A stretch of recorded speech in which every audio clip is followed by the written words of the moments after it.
Amables televidentes, bienvenidos a este vuestro programa Enfoque Jurídico, programa producido por especial encargo de la Presidencia del Poder Judicial. A lo largo no solamente de estos últimos meses, sino de ya varios lustros de años, hemos venido atravesando un contexto social bastante particular desde el punto de vista histórico en relación a otros tiempos pasados que competen las comunicaciones, la información de la ciudadanía respecto de temas de interés público e incluso privado en algunas circunstancias que han terminado generando una emergencia de consideraciones políticas, sociales, culturales, de todo calibre y de toda índole, pro et contra, respecto de la labor que cumple la prensa, los medios de comunicación y quienes, sin ser necesariamente periodistas, este es nuestro caso, por ejemplo, sin embargo, formamos parte de ese sector que tiende a ejercer un derecho fundamental que reconoce además nuestra Constitución, que es el derecho a la libertad de información, a la libertad de expresión, a la libertad de comunicaciones en términos generales. Evidentemente, este derecho puede, como cualquier otro, y cualquier otra herramienta o instrumento, ser bien usado o mal usado. Todo dependerá de quién tenga en sus manos el control y el uso de esta herramienta jurídica, de este derecho, ¿no? Existen organizaciones internacionales como UNESCO, por ejemplo, que dentro de sus varios ámbitos de trabajo tiene uno que está vinculado precisamente con este asunto y particularmente dirigido en atención hacia el sector justicia. Y el día de hoy nosotros contamos con la presencia de un importante funcionario de UNESCO que ha venido al Perú para poder reunirse con magistrados del Poder Judicial, con jueces y con personal jurisdiccional para abordar precisamente estos temas tan importantes en este momento histórico que atraviesa nuestro país y por supuesto el mundo entero. Quiero dar la bienvenida a Guillerme Canele, quien está aquí presente con nosotros. Él es consejero de Comunicación e Información de la Oficina Regional de Ciencias para América Latina y el Caribe de la UNESCO, a quien damos la más cordial bienvenida. Guillerme, bienvenido a Enfoque Jurídico del Poder Judicial del Perú. Muchas gracias, un gusto estar con usted y con todos los televidentes del programa. El gusto es nuestro realmente. Cuéntanos un poco, sabemos que has venido convocado por la Academia de la Magistratura del país, del Perú. No es la primera vez que vienes a nuestro país, que es el tuyo también y que siempre que vienes se te recibe con mucho afecto, con mucho cariño, sobre todo en la Academia de la Magistratura, para tratar algunos temas vinculados a lo que ya hemos hecho referencia, libertad de información, expresión, comunicaciones, pero marcadamente focalizada la atención hacia el sector justicia, de cómo deberían nuestros jueces evaluar las conductas que respetan y que irrespetan estos derechos, ¿no? ¿Qué labor has cumplido aquí en el Perú, en la Academia de la Magistratura? Claro, antes quisiera empezar diciendo cuál es la lógica por detrás de esta relación de la UNESCO con los sistemas de justicia, con los poderes judiciales, particularmente en este marco de fortalecer el rol de poder garante que tienen los poderes judiciales en relación a la protección y promoción de la libertad de expresión. Yo quería tocar ese tema después, pero si lo adelantamos no hay ningún inconveniente. No, solo para decir por qué la Academia de la Magistratura, ¿no? La historia de los autoritarismos, si uno lo analiza, muestra algo muy sistemático. La primera medida que toman los autoritarios es una medida de doble hilo. Censuran a la prensa y disminuyen la independencia de los jueces. Entonces, esta relación Estado democrático, derecho y libertad de expresión es una relación muy importante para la solidificación de las democracias, para la consolidación de las democracias. Entonces, lo que estamos haciendo acá en la Academia de la Magistratura tiene que ver con esta lógica, ¿no? Lo que queremos es dialogar con jueces y otros operadores judiciales sobre cómo aplicar los estándares internacionales de libertad de expresión que vienen siendo desarrollados en el Sistema Universal de Derechos Humanos, por lo menos desde el que se aprobó el artículo 19 de la Declaración Universal de Derechos Humanos en 1948, cómo aplicarlos en los casos concretos que llegan a los despachos de los señores, de las señoras jueces, juezas y magistrados y magistradas. Entonces, con la Academia estamos desarrollando un curso de 3 días basado en un documento aprobado por todas las escuelas judiciales de Iberoamérica, incluyendo la de Perú, que se llama Caja de Herramientas para la Formación de Operadores Judiciales en Libertad de Expresión, Acceso a la Información Pública y Seguridad de Periodistas. En estos días estamos justamente dialogando con magistrados y magistradas peruanos sobre esta temática. Esta caja de herramientas contiene un componente de capacitación para que los jueces comprendan qué cosas y que actúen de qué manera. Primero tiene una lógica de formación de formadores. Ya. Esperamos que los que reciban eso, al fin de la formación, puedan ser capaces de dialogar con otros colegas para transmitir estos estándares internacionales. El segundo punto es que la caja no entra en detalles de ninguna legislación nacional. Nosotros somos un organismo multilateral.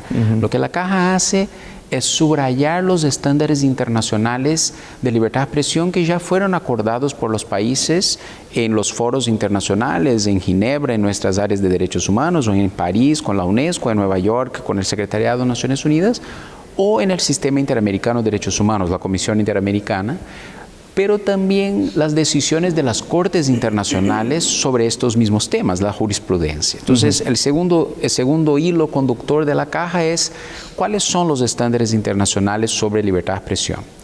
Y el tercer hilo es un hilo muy pragmático. En la caja hay por todas las páginas estudios de caso, ejercicios, simulaciones de decisiones de casos sobre libertad de expresión, de audiencias. Entonces, la idea es que pueda ser algo muy interactivo. ¿Cuáles son la libertad de expresión es un derecho amplísimo que involucra una serie de subtemáticas. Entonces, la caja, a partir de una consulta con presidentes de todas las Cortes Supremas de Iberoamérica, está trabajando específicamente 5 grandes temas. Uno es libertad de expresión y derecho penal, que tiene que ver la libertad de expresión con este derecho y que no tiene que ver con este derecho. El otro tema es la seguridad de los y las periodistas, porque este tema es relevante en América Latina. América Latina es la región del mundo más violenta contra periodistas. Y uno de los temas de esta violencia... ¿Más que en África? Solo no es más que zonas que están en guerra abierta. Pero en una región que no tenemos una guerra declarada, un conflicto armado abierto, que sigan matando periodistas en niveles casi semejantes a las regiones donde está el conflicto de Siria, por ejemplo, es un dato muy alarmante. Y de cada 10 asesinatos de periodistas en América Latina, 9 nunca se resuelven. Entonces, claro que el sistema de justicia acá tiene un papel fundamental para la procuración de justicia, para la disminución de la impunidad. ¿Y por qué no se resuelven esos 9? ¿Porque no hay interés o porque el sistema de justicia contribuye y colabora con los regímenes autoritarios? Una de las principales... ¿O son muy largos los procesos, probablemente? Una de las principales causas es que hay que desarrollar una cierta especificidad en la investigación de crímenes contra periodistas. El labor periodístico es un labor muy particular y muchas veces los fiscales o la policía que empieza la investigación, empieza esta investigación como si fuera un crimen común y no es un crimen común. Hay que tener en cuenta qué este periodista estaba investigando, por qué puede haber llegado ahí. Entonces el tema termina por perderse en las investigaciones generales sobre homicidios en varios países y nuestra posición es que habría que ver una atención muy específica sobre eso porque el crimen, que es otra característica importante de la libertad de expresión, la libertad de expresión es un derecho individual y un derecho colectivo al mismo tiempo. Cuando un narcotraficante mata a un periodista, está coartando la libertad de expresión individual de este periodista o de esta periodista, ¿no? Pues de la forma más cruda con el asesinato, pero además está coartando todo el derecho de aquella comunidad de ser informada, lo que es parte de la colectividad de la libertad de expresión. Para eso se le mata, para silenciar la verdad. Silenciar la verdad afectando a aquella persona individual y afectando a la colectividad, ¿no? Por eso la Relatoría Especial de Libertad de Expresión ha publicado un informe muy relevante para América Latina que se llama Zonas Silenciadas, donde ya no hay más información porque se mataron los periodistas que actuaban en estas zonas, ¿no? Entonces ese es el segundo módulo. El tercer módulo es el módulo de acceso a la información pública. O sea, el tema de la transparencia y de la necesidad que los jueces tienen acá una doble función. Tienen la función de garantizar el derecho de acceso en relación a los demás poderes. Entonces, cuando un ciudadano o una ciudadana va al Ministerio de Relaciones Exteriores y pide acceso a una información ahí, si no la dan, puede recurrir al Poder Judicial. Pero el mismo Poder Judicial tiene que ser transparente y tiene que dar acceso a la información. Entonces, acá es un trabajo doble, ¿no? El otro módulo, que es quizás el módulo que hoy interese más, yo justo vengo de Guatemala y El Salvador formando más de 200 magistrados ahí sobre este tema en particular, es el módulo de Internet y libertad de expresión. Todos los desafíos jurisdiccionales que esta nueva tecnología ha puesto en el orden del día, ¿no? En manos de todo el mundo, ¿no? Antes de entrar a ese tema, ¿cuáles son los países en Iberoamérica que tienen las más altas tasas, los más altos índices de crímenes cometidos, asesinato fundamentalmente, contra periodistas? O sea, la contabilidad absoluta está México en los últimos años, ¿no? México por acción del narcotráfico, presumo. Acción del narcotráfico en el caso de México. Evidentemente que hay que hacer también después un cálculo per cápita, ¿no? Porque claro, México tiene 100 millones de personas. Sí, sí. Después viene Brasil. Hay una fuerte violencia contra periodistas en los países del Triángulo Norte, Centroamérica. Colombia, que tenía los índices más altos en los 90, con un mecanismo muy eficiente de protección de periodistas, ha disminuido este número para prácticamente cero en los últimos años. Pero sigue siendo las amenazas, o sea, los otros tipos de crímenes, no los asesinatos, siguen siendo un tema importante en Colombia, por ejemplo. Entonces, la región sigue teniendo, y ahí estamos también verificando nuevas formas de violencia contra periodistas. Por ejemplo, estamos recibiendo en UNESCO en los últimos años de las mujeres periodistas cada vez más información de que si bien no tienen para nada el mismo volumen en términos de asesinatos, están cada vez más siendo víctimas de la violencia en línea, las mujeres periodistas, ¿no? Amenazas que son claramente misóginas, que tienen que ver con género y etcétera, ¿no? Amenazas contra sus familias, contra sus hijos. Entonces hay nuevos fenómenos también en esta violencia contra periodistas. Así que incluso en función de eso, Naciones Unidas ha desarrollado un plan global de seguridad de periodistas y lucha contra la impunidad, involucrando a muchos de los países de la región que tienen este problema. Ahora, hay factores objetivos que son los que apuntan contra el periodista que ejerce su función y que termina siendo afectado como persona y, como bien dices tú, afecta a la colectividad. Factores como, por ejemplo, la acción del narcotráfico, factores de acción política, hay políticos que no quieren que se sepan ciertas cosas, temas de corrupción que enlazan con lavado de activos, participación en crimen organizado, narcotráfico. A UNESCO, desde el ámbito que tú representas, ha generado alguna taxonomía de estos factores que son los constitutivos de la violencia criminal contra periodistas?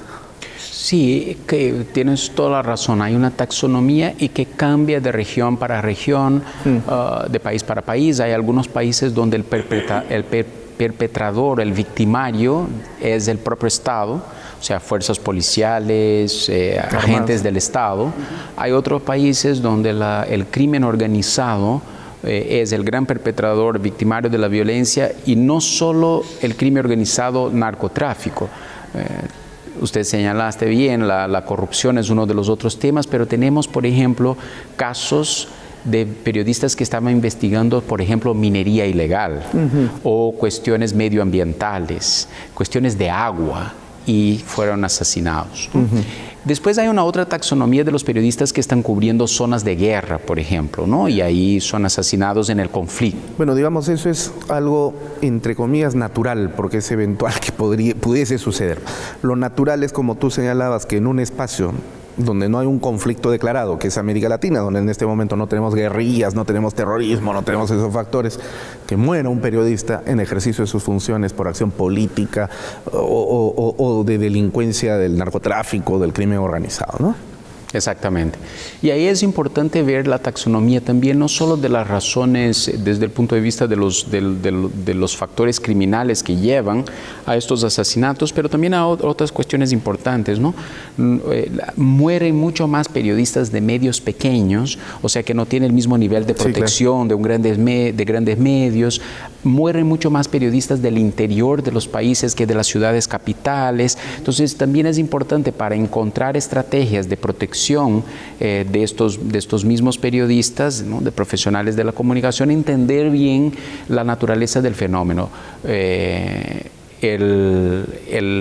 Uno de los elementos que sí es bastante permanente, sea cual sea el caso, como mencionábamos en algún momento, es la cuestión de la impunidad.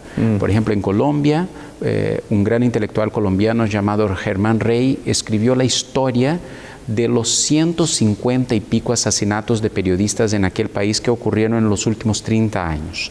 Él analizó cada uno de estos casos. Y de estos 150 casos analizados, en 30 años, solo en uno los victimarios están respondiendo. Terminó el proceso en la justicia. La procuración de justicia efectivamente tuvo lugar. Entonces, evidentemente, 149 siguen sin resolución, muchos de los cuales ya prescribiendo, ¿no? Claro. Entonces, claro, en un escenario como este, diciendo de una manera muy directa, es bajo costo matar a un periodista, claro, porque no pasa nada. Entonces, evidentemente que acá la lucha contra la impunidad es fundamental. Nosotros decimos que las políticas de protección de los periodistas o de la libertad de prensa, en este caso, tiene que ser la política de los 3 Ps. Sí hay que cuidar de protección, o sea, el mecanismo colombiano, por ejemplo, saca a un periodista amenazado, lo protege, lo pone en una casa especial, etcétera. Pero esto solo no resuelve. Hay que tener políticas de prevención y políticas de procuración de justicia. Entonces, es prevención, protección y procuración de justicia. Si las políticas no van por estas 3 áreas, no logramos disminuir el volumen de asesinatos.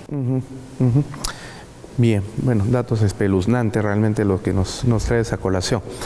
Vamos a hacer el primer corte del programa, ¿te parece? Y claro, para poder continuar en el segundo bloque con otros temas también de interés, ¿vale? Sí, no se vayan, ya regresamos a Enfoque Jurídico.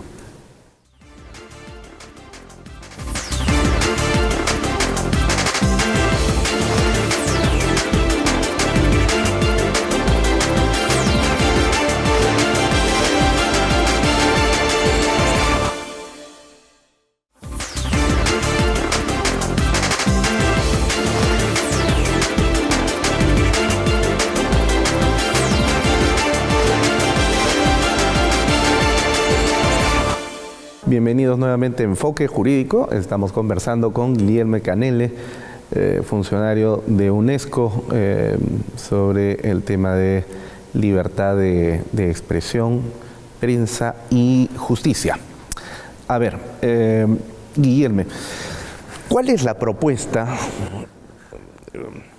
no solo jurídica, sino también de naturaleza política, que UNESCO, no sé si recomienda o por lo menos concibe como productor de un espacio nacional en el que se pueda, si no cumplir al 100% el conjunto de garantías que faciliten la protección y la labor del hombre de comunicación?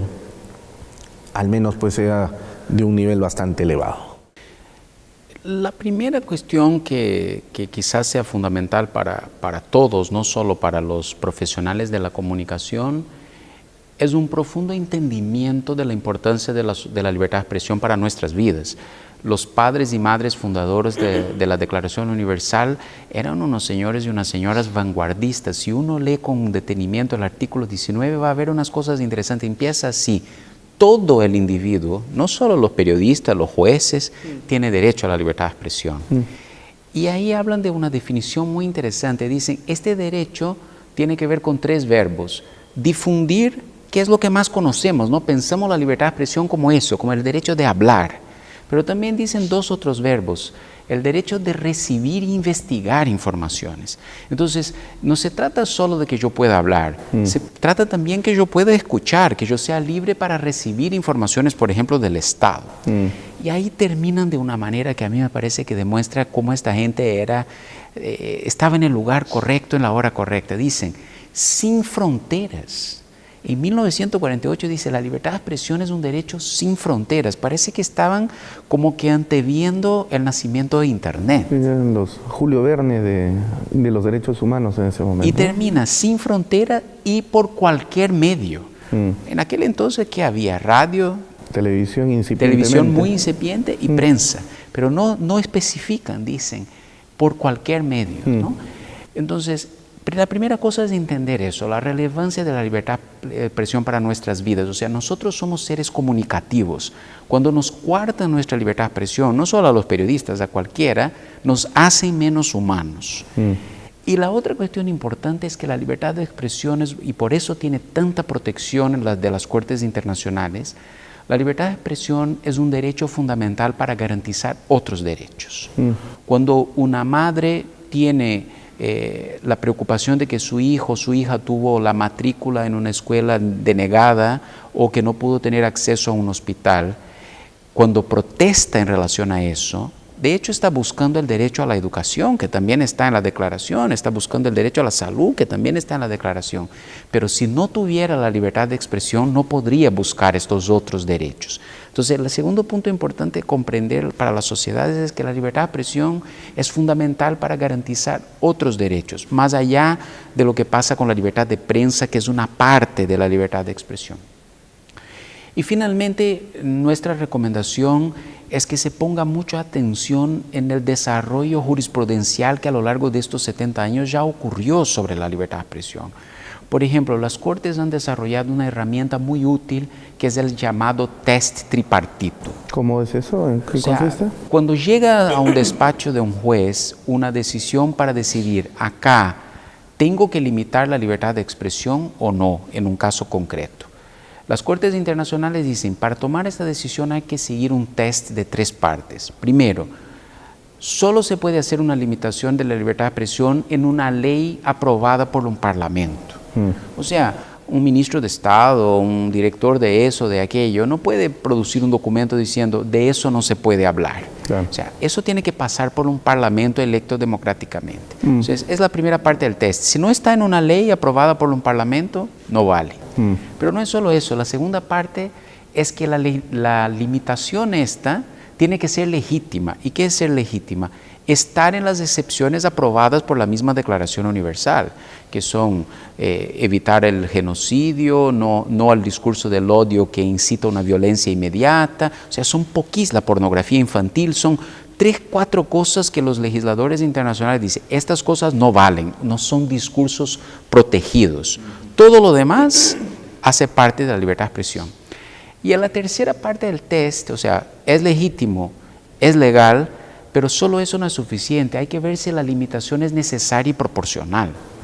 En un país acá de América Latina hubo un caso de obstrucción de justicia en relación a una de las plataformas de Internet y el juez decidió sancionar, la plataforma era WhatsApp, decidió que todo el servicio de WhatsApp para todos los ciudadanos del país estaría bloqueado hasta que se resolviera este caso puntual entre 2 personas. O sea, evidentemente que eso no es ni necesario ni proporcional, ¿no?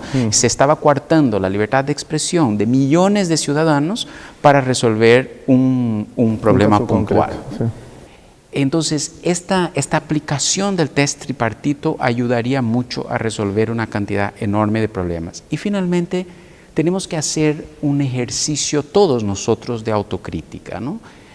La libertad de expresión no es un derecho que se trata de proteger los discursos con los cuales estamos de acuerdo. Si fuera así sería fácil, ¿no? El problema de la libertad de expresión es que se trata de proteger los discursos con los cuales no estamos de acuerdo, incluso que nos enojan, incluso que nos ofenden. Y eso es el difícil de la libertad de expresión, ¿no? Porque es un derecho contramayoritario, ¿no? Y si miramos hacia atrás en la historia, personas que hoy admiramos y creemos que dejaron herencias fundamentales para la construcción de quién somos, fueron condenadas por ejercer su libertad de expresión. Sócrates, por ejemplo, fue asesinado porque ejerció su libertad de expresión. La condena tenía que ver con lo que él decía a los jóvenes de aquel momento.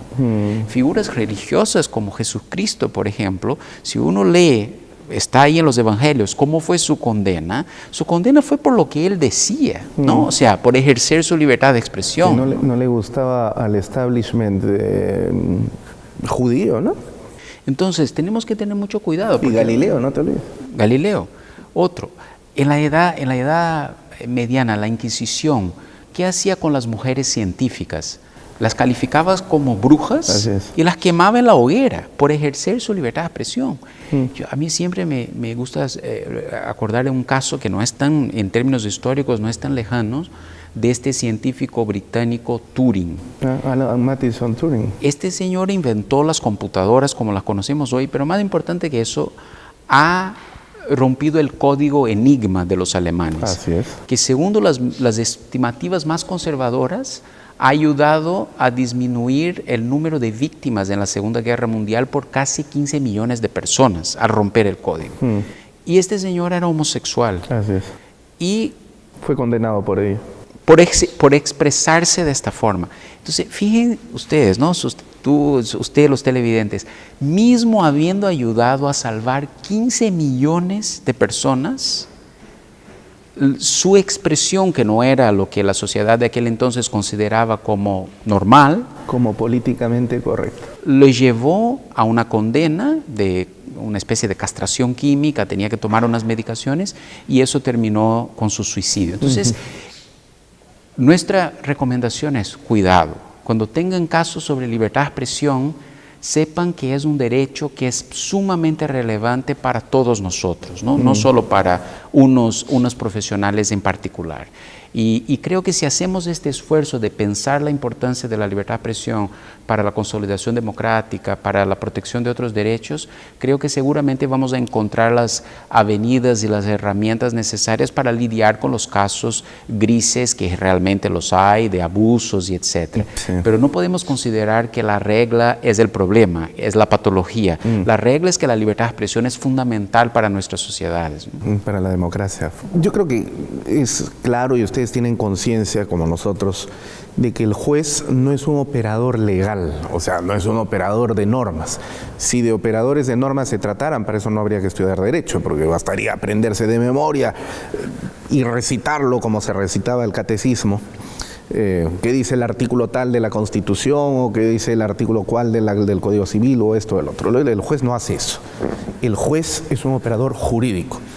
Y lo jurídico no comienza ni termina con la ley, sino que es algo muchísimo más grande. Tiene que ver con asuntos de interpretación social, ético, histórico, ¿no? Qué sé yo, antropológicos, ¿vale? Y en consecuencia, el desafío que demanda la sociedad para poder asumir la condición de juez es muy grande realmente, ¿no? Un juez legalista es un juez del fracaso. El juez tiene que ser mucho más que yo, tener sensibilidad. Hago esta contextualización porque evidentemente la idea de libertad de expresión no comienza ni termina con lo que la Constitución política o la ley de protección de acceso a la información, ¿no? y restricto ejercicio del goce y la facultad de expresar libremente lo que se piensa es lo que constituye el derecho. Es decir, el derecho no es porque está en la ley, sino que tiene algo mucho más grande. Entonces esto, analizado ya en profundidad y a fondo, nos permite identificar que este derecho es muy grande, es en realidad pluridimensional, ¿no? Porque tiene que ver con libertad de expresión, porque tiene que ver con libertad de información, porque tiene que ver con libertad de comunicación. Es decir, son varios factores y todos ellos diferentes, pero interconectados, ¿no?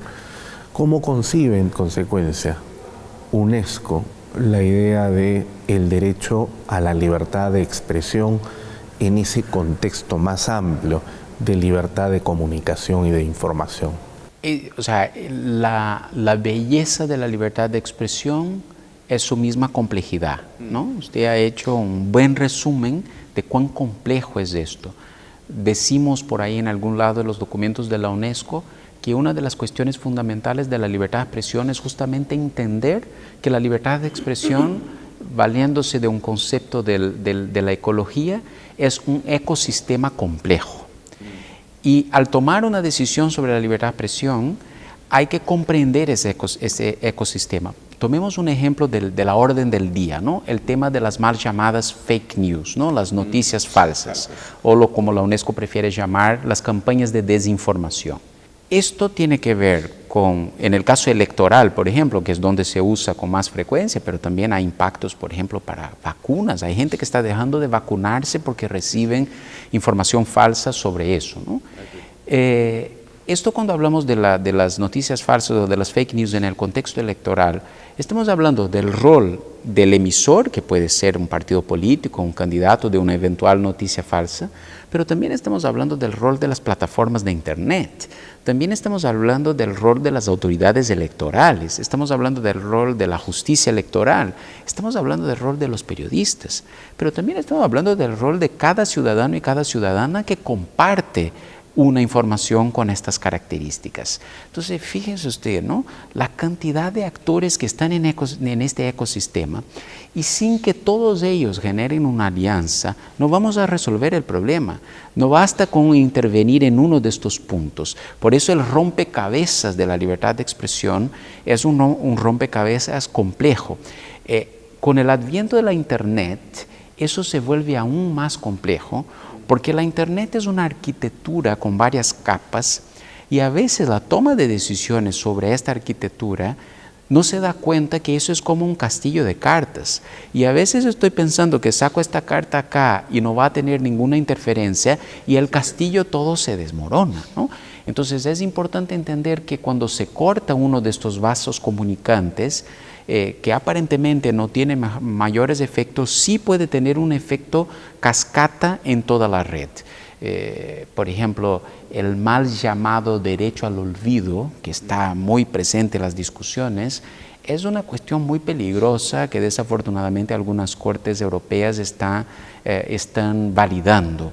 Especialmente sin comprender la importancia que la memoria y la verdad tienen para la protección y promoción de los derechos humanos. O sea, cuando abrimos esta puerta para que la gente pueda decir que ciertas cosas sean olvidadas, estamos entrando en un terreno muy peligroso, que hay que pensarlo con mucho cuidado y los efectos que eso puede tener para la libertad de expresión y para el acceso a la información. Ahora, perdóname, este tema es un punto gris, ¿no? Porque, claro, ¿cómo olvidar, por ejemplo, la masacre nazi contra los judíos? A pesar de que ya han pasado los años y se han efectuado las condenas y quienes tuvieron que ser juzgados lo fueron. ¿Cómo olvidar los genocidios perpetrados contra los indígenas latinoamericanos por parte no solamente de los ancestros españoles? Los del día de hoy no tienen la responsabilidad y la culpa, pero fueron españoles los que vinieron. Y portugueses, e italianos también, ¿no? Pero españoles y portugueses básicamente, ¿cómo olvidar? Pero en el caso de una persona que ha cometido, voy a utilizar el lenguaje jurídico de Günther Jacobs, un penalista alemán muy reputado, que dice, Una persona que normalmente no suele cometer delitos, sino que más bien su vida es de respeto pleno por el derecho. Pero eventualmente por alguna circunstancia llega a cometer un delito. Por ejemplo, no paga los alimentos que el juez ha fijado para la manutención de sus hijos, y eso es un delito. Eso es un desliz reparador, porque este hombre siempre ha ceñido su vida al cumplimiento del derecho.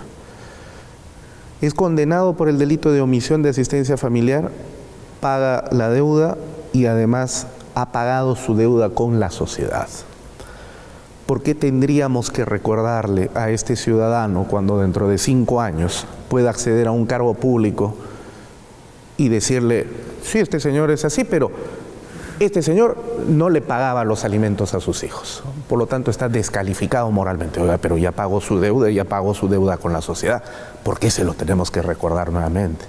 Entonces, parecería que hay cosas que son absolutamente imposibles desde una perspectiva axiológica, al menos, o política, histórica, olvidar, pero otras saltan a la palestra casi con la intención de difamar, casi con la intención ya de provocar una repugnancia contra la reputación de la persona que ya pagó. Entonces, este derecho al olvido por lo menos se encuentra en una zona gris que merece más debate, ¿no? Sí, merece más debate, pero de nuevo, un debate profundo, sí, porque claro, ahí hay varias cuestiones que están relacionadas a eso. Este derecho es un derecho que tiene mucho apelo, ¿no? Porque eso que usted apenas describió, creo que casi todos estaríamos de acuerdo, que eso no afectaría a la democracia, no afectaría, ¿no? Pero imagínate un señor que dejó de pagar sus impuestos ahí por unos años, sí, claro, y piensa, bueno, dentro de 10 años yo quiero ser presidente del país. Entonces, cuando todavía es una persona común y corriente, empieza a pedir derechos al olvido para que saquen esta información de las redes. Pero ya pensando que dentro de X años va a querer ser candidato a presidencia. Bueno, un candidato a presidencia quizás sea una información pública relevante que dejó de pagar sus impuestos, ¿no? O presidente del Congreso de la República.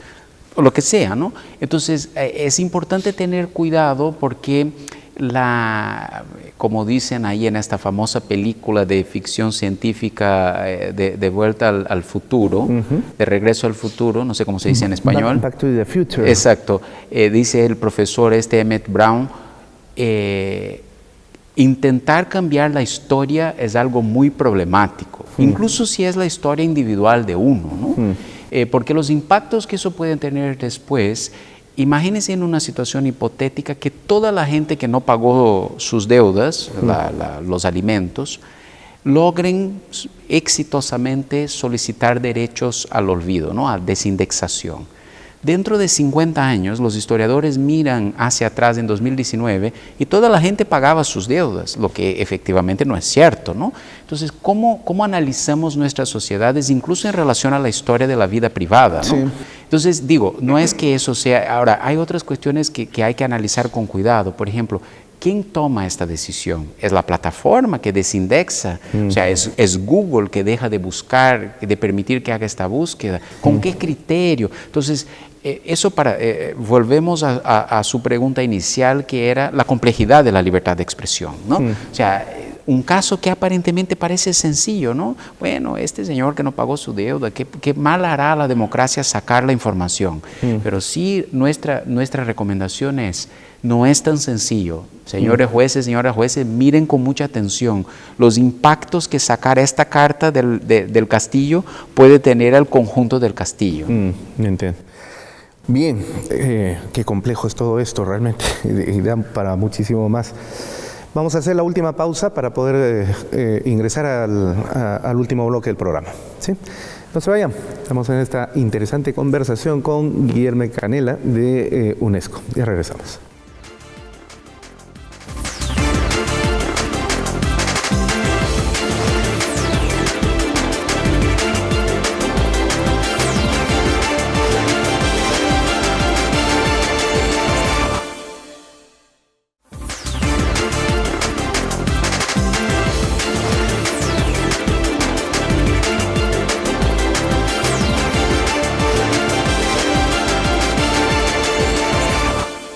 Bueno, el tercer bloque de Enfoque Jurídico, continuamos con Guillermo Canela, funcionario de UNESCO en esta interesante conversación. A ver, quisiera yo cerrar esta conversa que hemos iniciado en el programa del día de hoy, pero ya poniéndome, digamos, en el lado de una posición crítica, ¿verdad? Porque claro, cuando uno ve lo bueno o solo lo bueno de algo, entonces siempre termina parcializado y pierde la objetividad de las cosas. Y digamos, tú sabes que el mayor cocinero del Perú, si no chef, es este señor que ha encumbrado la comida peruana a nivel internacional, que es ¿cómo se llama? Nuestro cocinero, Gastón Acurio. Y en manos de Gastón, un cuchillo en manos de Gastón pues es un instrumento que genera una obra de arte. Pero ese mismo cuchillo en manos de Moscaloca, que era una figura de la delincuencia común más brutal que conoció Lima en la década de los 80, es un instrumento de crimen, ¿no?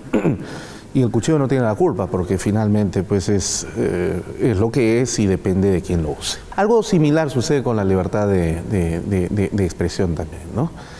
Y todo esto se enlaza, digamos, en el derecho a la información. Yo quiero reflexionar contigo sobre este concepto de la información. Como tú sabes, etimológicamente, me parece que también sucede de la misma manera en el portugués, que es un idioma que desciende del latín y por lo tanto es una lengua romance. La palabra informar, el verbo informar, evoluciona del sustantivo, del verbo latino informare, del latín informare, que a su vez está integrado por dos términos, ¿no? In, que significa en, formare, dar forma, es decir, informar significa dar forma a algo. Y esto sucede cuando el alfarero, por ejemplo, coloca medio kilo de arcilla en su tornamesa y luego con sus manos húmedas y ágiles, una vez que se enciende el tornamesa, le empieza a dar forma al barro y termina generando lo que él quiera. Un plato, un cenicero, un florero muy vistoso, lo que en buena cuenta él quiere, y pueden salir millones de cosas hasta el infinito. La libertad de información tiene que ver con esto, y tú lo has señalado hace unos minutos atrás, porque quien informa le está dando forma a algo. ¿Y qué es ese algo al que se está dando forma? Definitivamente es la conciencia social. Entonces, en los últimos años, digo esto porque en los últimos años, sobre texto de la libertad de información y de expresión, grupos de poder se han encargado de formar la conciencia social de los seres humanos, de las personas. Por supuesto, de la manera como ellos quisieran que se forme la conciencia social. El dictado de la agenda política nacional no pasa por el sector político, pasa por el sector prensa, porque la prensa es la que dice qué debemos pensar, qué debemos reflexionar, entre comillas, sobre determinada actuación del político, del Congreso, del presidente o de los partidos políticos, o esto o el otro, o quién es delincuente y quién es santo y quién es no. La Suprema Corte de la Justicia de la Prensa Nacional determina qué es feminicidio y qué no lo es, y se está formando a la sociedad. No en vano, el soberano de Roma, Francisco, en una conversación reciente que probablemente tú la hayas visto, hablando sobre la prensa y la libertad de información, decía: no quiero utilizar términos teológicos, pero la prensa podría llegar a cometer hasta 4 pecados. ¿Cuáles son estos? En primer lugar, informar a medias. Es decir, esto que tú decías, silenciar una parte. O sea, yo te informo lo que yo quiero que sepas que debe ser informado, lo otro no. porque me afecta. Entonces, cuando uno informa a medias, en realidad no está informando, sino está formando parcialmente un conocimiento de algo. Y toda verdad dicha a medias termina siendo siempre una mentira. Segundo, se puede llegar desde el ejercicio de la libertad de información a calumniar, como ya lo hemos conversado hace un momento atrás. Acusar a tal persona, y acaba de suceder con un postulante a la Junta Nacional de Justicia en estos días que has estado aquí en Perú, y habrás visto que por sus expresiones ha sido literalmente condenado, ¿no? No nos gustan sus apreciaciones, pero nosotros no lo estamos eligiendo por sus apreciaciones, diría alguien, sino por su conocimiento jurídico en determinada materia, aunque su personalidad sea incompleta. Y ya lo hemos calumniado y lo hemos condenado. Si ese señor sale a la tienda a comprar pan o gaseosa o azúcar o lo que fuere y lo reconoce, seguramente lo van a atender mal si es que no lo insultan. Todo gracias a esa información. Tercero, se difama. Es decir, se crea cosas, se atribuye algo sobre alguien que en realidad no es cierto. Y eso suele suceder muy frecuentemente. Y cuarto, el tremendo afecto que la prensa tiene por la coprolalia. ¿Qué cosa es la coprolalia? Es el gusto, el afecto por lo excrementicio. El amor por la caca social. Yo recuerdo estando en Colombia hace algún tiempo atrás, iba a comprar un determinado periódico, un diario, y me recomendó la persona con la que estaba acompañado en ese momento, me dijo, no compres ese periódico, porque una vez que lo compres vas a sacudir sangre, porque lo único que vende eso es sangre, lo único que vende es farándula grosera, naderías. Pero eso es lo que vende, y es lo que vende mayoritariamente porque además es a colores y tiene un precio accesible a la sociedad mayoritaria, ¿no? Entonces, eso pasa con la libertad de prensa. Eso pasa normalmente con la libertad de información. Y siendo así, entonces la libertad de prensa termina convirtiéndose ya no en un grupo de presión, sino en un partido político, no formal, pero sí que asume posición política para prestar sus servicios a determinados poderes fácticos, empresariales, transnacionales, políticos e incluso ilegales del narcotráfico, de la trata de personas, etcétera, ¿no? Pero estos son los que controlan y dominan el mundo, ¿no? Entonces, eso es algo que no podemos negar y UNESCO lo está viendo. Entonces, qué difícil posición debe ser, me imagino, la de UNESCO, el tener que ver esto, saber que existe y aún así, en este medio tan turbio, tener que seguir bregando y defender algo que, independientemente del mal uso que se hace de este derecho, sin embargo hay que defenderlo porque es algo importante para la construcción de la democracia. Pasa con otras libertades y otros derechos que son fundamentales para la consolidación democrática, ¿no? Acá en este espacio que estamos hablando con operadores judiciales, una cuestión fundamental para la consolidación del Estado democrático de derecho es la independencia judicial. Y este elemento, este atributo, tenemos que defenderlo como una cuestión central. Ahora, eso no quiere decir que no haya malos jueces que hacen uso indebido de esta independencia judicial, ¿no? Sin duda. Lo que no podemos hacer es tirar el bebé junto con el agua del baño, ¿no? O sea, no es porque hay malos periodistas o malos jueces que tenemos que coartar o la libertad de prensa o la independencia judicial. Hay que encontrar otros mecanismos para lidiar con esta parte, vamos a decir así, patológica, de estos efectos colaterales eventualmente nocivos de estos derechos que son fundamentales para la construcción. El famoso escritor, filósofo francés Albert Camus decía, con libertad de expresión tenemos prensa buena y tenemos prensa mala. Sin libertad de expresión solo hay una prensa, la mala. Entonces, eso es fundamental que entendemos las consecuencias de eventualmente tomar medidas desproporcionales en relación a la corrección necesaria de patologías. Entonces, ¿qué hacer en eso? ¿Qué hace la UNESCO, ¿no? Primero, tenemos que hacer un debate muy fuerte sobre la ética periodística.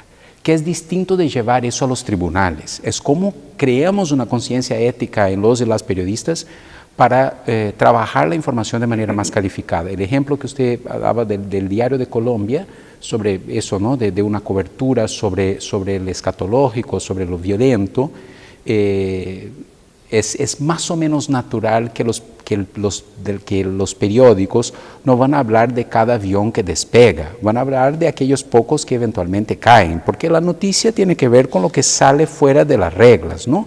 Ahora, la cuestión es cómo hacerlo. En esta región del mundo, en América Latina, hay 8% de la población mundial vive en América Latina, pero acá en esta región del mundo ocurren 33% de los homicidios. Fija la disparidad, ¿no? Tenemos 8% de los seres humanos que viven en este planeta, pero tenemos 33% de los homicidios. Con lo cual es natural y incluso es necesario que la prensa cubra violencia. La cuestión es cómo cubre. Y eso sí que hay que mejorar desde una perspectiva ética, de mejor formación de los y las periodistas, etc. Entonces, acá hay un primer conjunto de potenciales soluciones. El segundo conjunto de potenciales soluciones tiene que ver con ofrecer más libertad de expresión y no menos. Por ejemplo, la UNESCO hace hincapié que uno de los problemas de la libertad de expresión en América Latina es la gran concentración de medios que hay en las manos de pocos dueños. Entonces, ¿cómo hacemos para mejorar la calidad de los medios? Incentivar que haya más medios y no menos, con más voces, con más dueños, con más gente hablando con perspectivas distintas. Otra forma de tener más libertad de expresión es, por ejemplo, con el derecho a la rectificación. Al revés de mandar al periodista a la cárcel, lo que el juez puede hacer es exigir que en las mismas dimensiones que se publicó una información que se verificó equivocada, se publique la respuesta de la persona que se vio afectada, ¿no? Eso no solo tendrá más efecto desde el punto de vista de la libertad de expresión, como tendrá un efecto pedagógico en la sociedad de, bueno, cuáles son las visiones que hay sobre este mismo hecho que está siendo relatado. Entonces, el segundo punto importante es más libertad de expresión y no menos. Y en los casos que si aplicamos el test tripartito, si miramos la ética, si operamos más libertad de expresión y no menos, pero los casos que todavía siguen y que son patológicos, nuestra recomendación es que se use, por ejemplo, la vía del derecho civil para resolver estos casos y no la vía del derecho penal. ¿Y por qué? Aunque pueda parecer un poco fuerte para la gente, no, pero este tipo sí, es que lo que pasa con el derecho penal es que puede tener un efecto, y de hecho hay constatación que sí lo tiene, de autocensura a aquellos y aquellas que no son malos periodistas. Pero el miedo del uso excesivo del derecho penal debe ser, bueno, no voy a hablar de este tema porque se me ponen acá una demanda, porque es muy difícil, sobre todo en casos complejos de corrupción, por ejemplo, de un periodista de investigación tener las pruebas todas sobre lo que está pasando. El trabajo del periodista es traer a la luz del día. Un juez de la Corte de Estados Unidos decía, la luz del sol es el mejor desinfectante. Y entonces es traer a luz del día los elementos para el debate público. Y concluyo diciendo una cosa que tenemos que hacer más hincapié, ¿no? Porque la Internet ha generado una cosa maravillosa de mucho más pluralidad, pero también ha generado burbujas de información. Nosotros nos metemos en nuestra burbuja y solo consumimos aquello con lo cual ya estamos de acuerdo, y eso ha generado polarizaciones muy complejas de nuestras sociedades. Es que el problema es que en Internet todos hablamos como si fuéramos conocedores de todo y realmente no sabemos de lo que estamos hablando, ¿no? No necesariamente. Y acá hay una cuestión muy importante. La gente tiene la falsa idea que las democracias se tratan de encontrar consensos. Y las democracias son la herramienta más interesante que el ser humano ha desarrollado para respetar los disensos, sin recurrir a la violencia. Y para eso la libertad de expresión es fundamental. Sí. Si no entendemos que la libertad de expresión se trata de proteger los disensos que hay en la sociedad y no de acomodar los consensos, no entendemos de lo que se trata este derecho.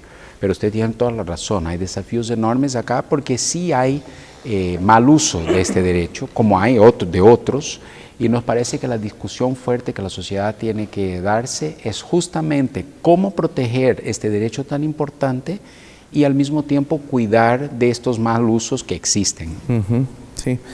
Bueno, lamentablemente al único que no vamos a poder condenar nunca, a pesar de que restringe nuestra libertad de expresión, es al tiempo en televisión, el cual ya se ha vencido y que nos deja siempre con tantos temas que quisiéramos seguir conversando, pero yo quiero agradecerte, Guillermo, por tu presencia en nuestro programa, tu visita al Poder Judicial y además también tu participación y compromiso con la Academia de la Magistratura que en representación de UNESCO siempre estás brindando. Síguelo haciendo, por favor, porque necesitamos mucho apoyo de parte de ustedes.